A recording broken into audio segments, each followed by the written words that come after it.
नमस्कार दोस्तों, true IAS and PCS में आप सभी का स्वागत है। इस बार का जो यूनियन बजट 2022-23 जो प्रेजेंट करा गया था गवर्नमेंट के द्वारा, उसकी समरी आ चुकी है विजन आईएएस की। बजट को दोस्तों आप एंटायर डॉक्यूमेंट से कभी भी मत पढ़ना, स्पेशली बजट और इकोनॉमिक सर्वे को। बहुत टाइम वेस्ट होता है आपका, सारी चीज़ें याद भी नहीं रहेंगी और स्टैटिक्स अपडेट भी आपके पास करने के लिए अच्छे खासे क्वांटिटी में हैं, तो बेटर है आप इनकी समरी जो है आप देख सकते हैं किसी भी इंस्टीट्यूट की। दो इंस्टीट्यूट की समरीज बेटर होती हैं, विजन आईएएस और जीएसएस स्कोर की। हमारी डिस्कशन में हम लोग विजन आईएएस की समरी डिस्कस कर रहे हैं। इस बारी काफ़ी अच्छा डॉक्यूमेंट इन्होंने बनाया है। यूनियन बजट 2022-2023 के सारे एस्पेक्ट जो आपके बजट से रिलेटेड हैं वो इस वीडियो में कवर हो जाएंगे।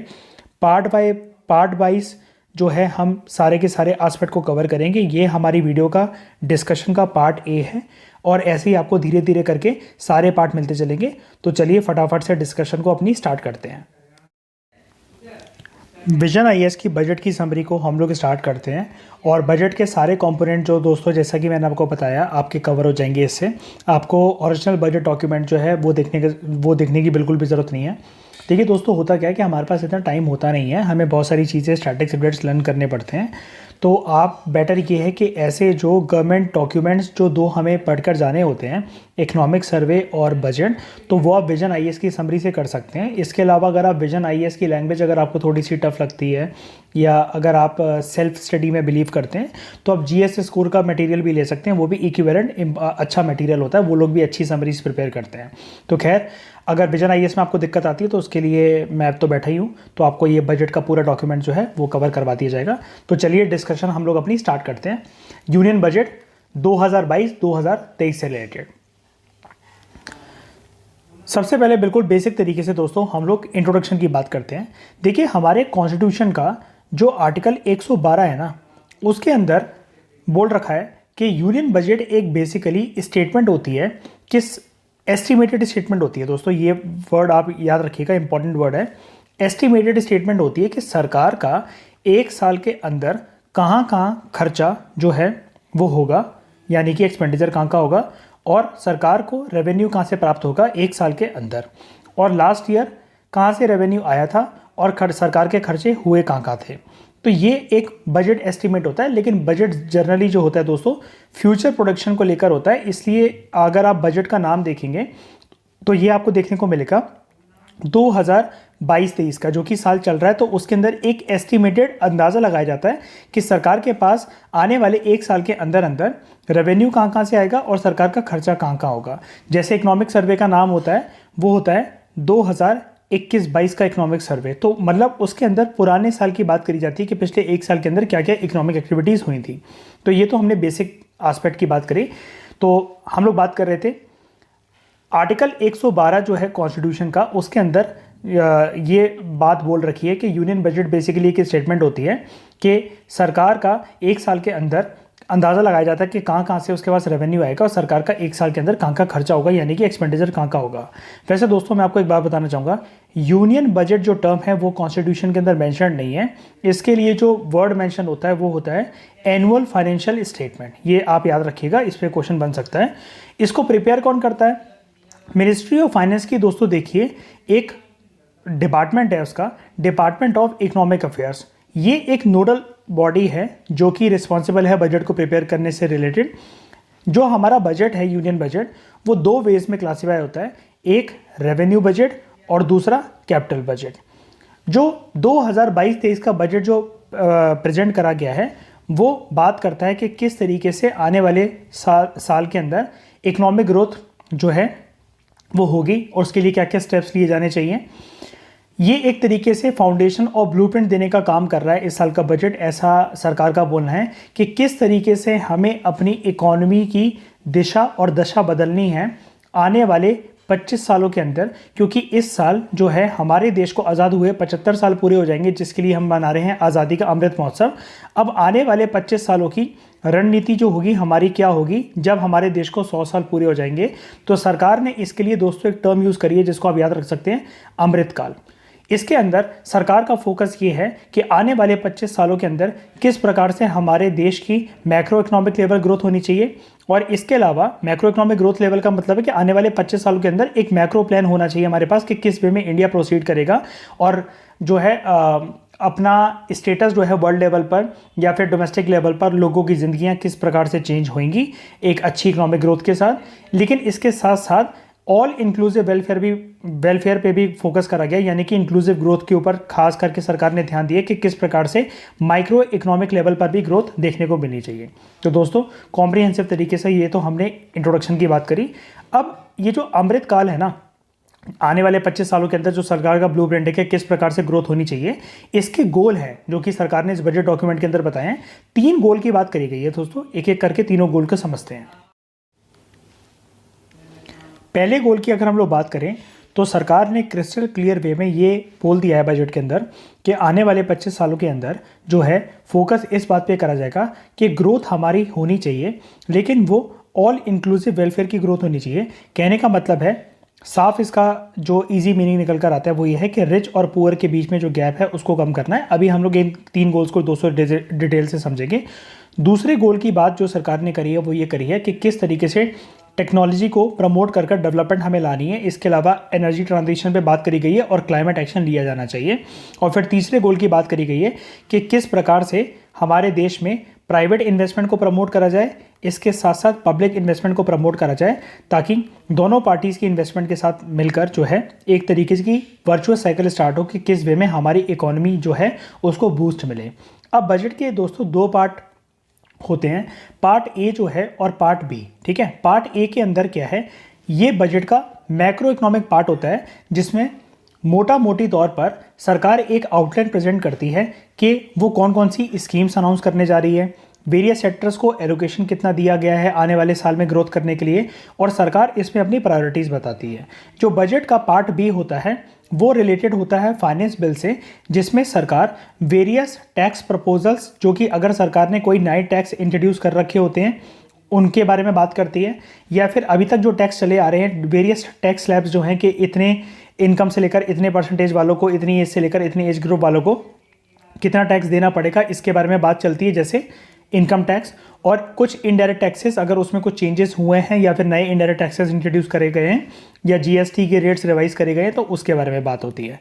अब बजट का प्रोसेस दोस्तों किस प्रकार से होता है, बजट आता कैसे है, तो ये हम लोग जानते हैं एक बारी शॉर्ट तरीके में। अब बजट का प्रोसेस दोस्तों किस प्रकार से स्टार्ट होता है, तो सबसे पहले यूनियन बजट जो है वो प्रेजेंट करा जाता है।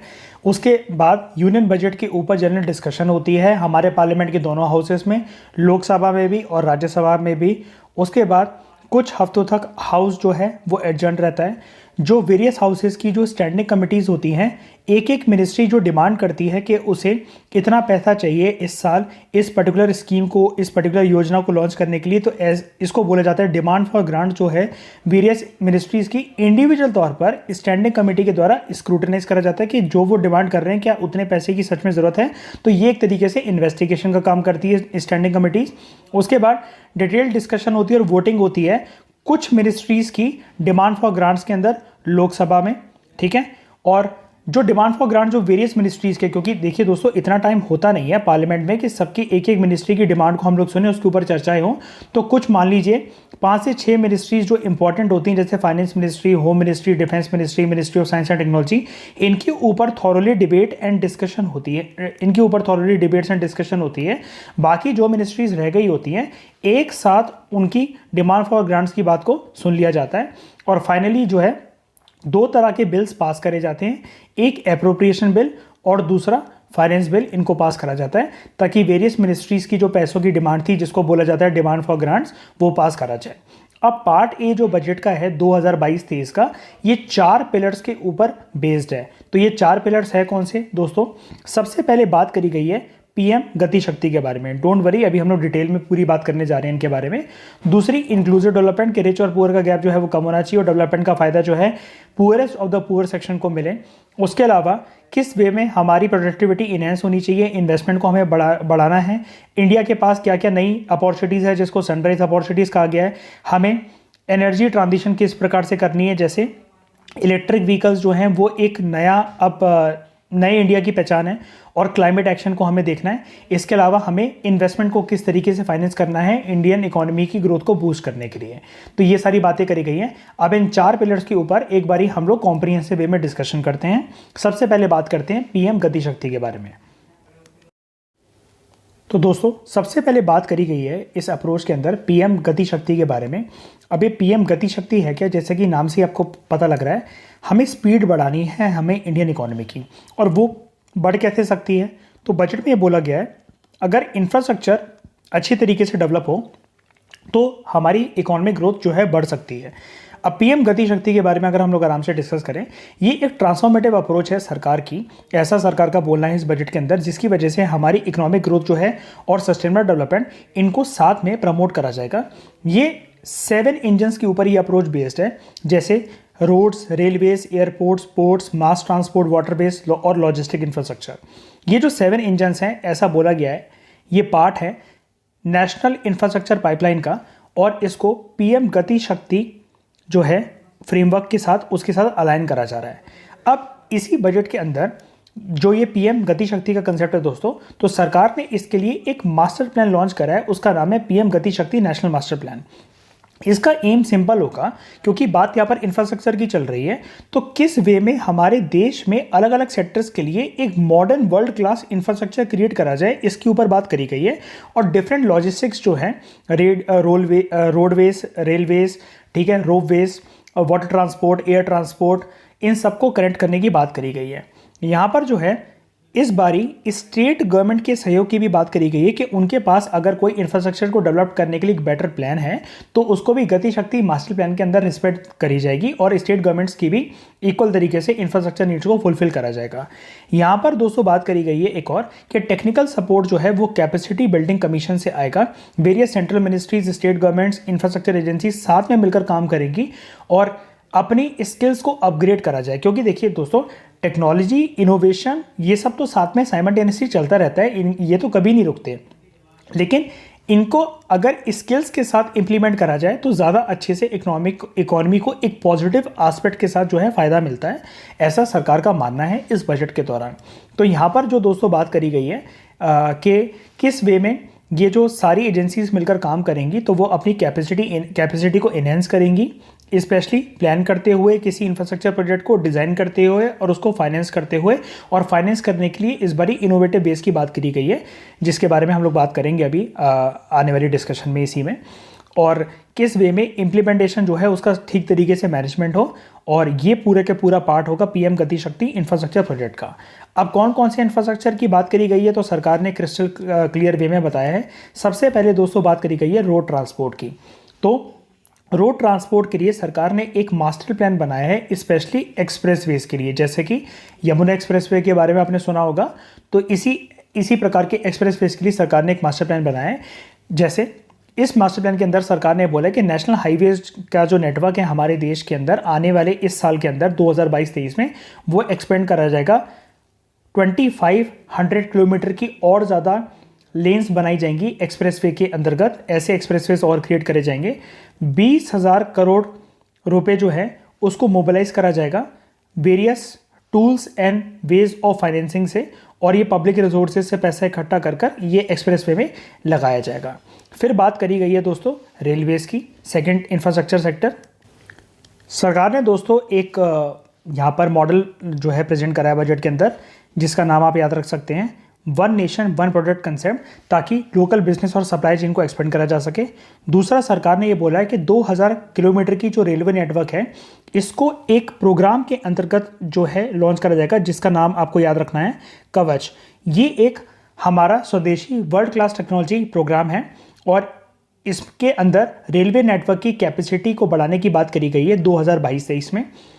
फिर सरकार ने बोला है कि वो 400 नई जनरेशन की वंदे भारत ट्रेन जो हैं अगले 3 साल में लॉन्च करेंगे। नेक्स्ट, 100 पीएम गति शक्ति कार्गो टर्मिनल्स जो हैं मल्टी मॉडल लॉजिस्टिक्स के तहत डेवलप करे जाएंगे आने वाले 3 साल के अंदर।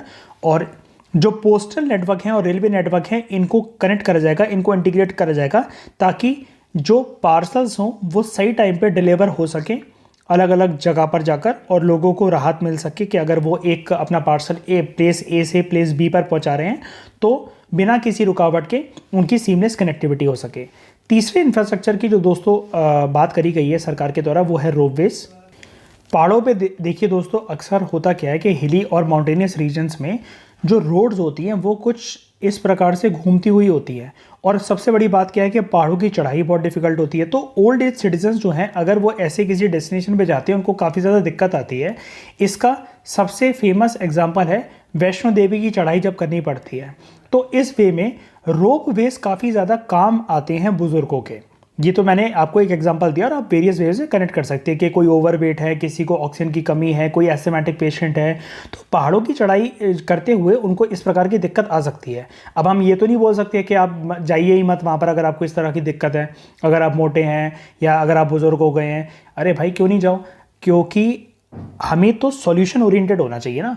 अगर हमारी एक डेमोक्रेटिक फॉर्म ऑफ गवर्नमेंट है ना, तो सरकार ने ये बोला है कि जो रोप वेज ये यूज़ होते हैं तो ये ऐसे भी तो हो ना, ये सेफ भी तो हो ना। ऐसा नहीं कोई वैष्णो देवी जो है वो बुजुर्ग है, उसको ऑक्सीजन की कमी होती है, वो चढ़ाई नहीं कर सकता, उसने इस रोप वे का सहारा लिया और इसकी रोप जो है वो टूट गई और फिर खबर आ गई अगले दिन may not got do so कि सैकड़ों की तादाद में जो लोग हैं वो मर गए। ऐसा नहीं होना चाहिए। तो रोप वेज को स्ट्रेंथन करने के लिए इस प्रोजेक्ट को भी दोस्तों जो है मतलब रोप वेज को भी एक इंफ्रास्ट्रक्चर की कैटेगरी में सरकार का इस बार ही डालना ये एक महत्वपूर्ण कदम है। और सरकार ने इसके लिए एक प्रोग्राम लॉन्च करा है, इसका नाम आप याद रख सकते हैं, पर्वतमाला नेशनल रोपवेज डेवलपमेंट प्रोग्राम।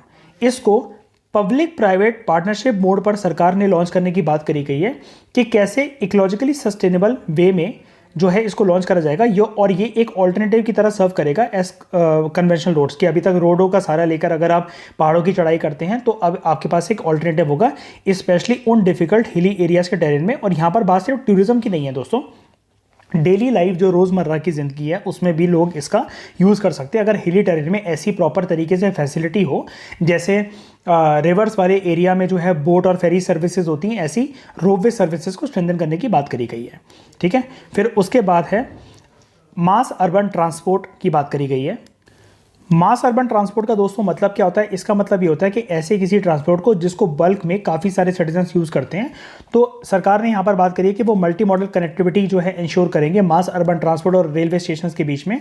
ठीक है, और ये प्रायोरिटी की बेसिस पे करा जाएगा कि जिन रीजन्स को, जिन रेलवे स्टेशन को सबसे ज़्यादा ज़रूरत हो उनको ऐसी कनेक्टिविटी प्रोजेक्ट से लिंक करा जाए।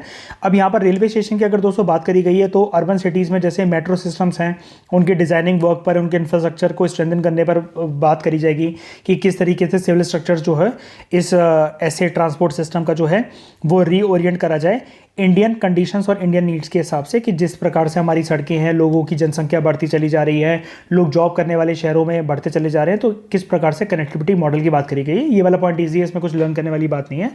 फिर लास्ट में दोस्तों बात करी गई है मल्टी मॉडल लॉजिस्टिक्स पार्क के बारे में। ठीक है, अब सरकार ने ऐसा बोला है बजट के अंदर कि वो ना कॉन्ट्रैक्ट देगी, ठीक है, कि किस प्रकार से मल्टी मॉडल लॉजिस्टिक पार्क जो है 4 लोकेशंस में सरकार जो है बनाने जा रही है और उनके लिए जो है कॉन्ट्रैक्ट दिए जाएंगे, अवार्ड करे जाएंगे 2022-23 में। अब ये 4 लोकेशन है कौन सी?